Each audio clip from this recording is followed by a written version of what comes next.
America now owes more than $40 trillion. That's more than 10 times the size of India's economy. But who exactly does the world's largest economy owe all this money to? And if America can simply borrow in dollars, why does this debt matter at all?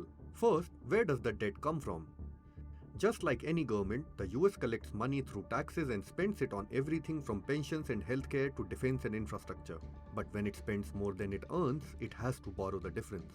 It does this mainly by selling US government bonds known as Treasury securities. Years of borrowing have now pushed total federal debt beyond $40 trillion. So who has lent America this money? A large part is held by investors, banks, pension and mutual funds, the US Federal Reserve and foreign governments and investors. Another portion is held within the US government's own accounts. In total, around $32.27 trillion is debt held by the public, while another $7.78 trillion is held by government accounts. But owing $40 trillion doesn't mean America suddenly has to repay $40 trillion. Treasury bonds mature at different times and the government regularly issues new debt as old debt is repaid. The bigger concern is the interest America has to pay on all that borrowing. In the first 10 months of fiscal 2026 alone, the US spent about $963 billion on net interest. That's roughly $3.2 billion every day. And this is where the problem can feed on itself. More debt means more interest payments, higher interest payments increase government spending, and that can require even more borrowing.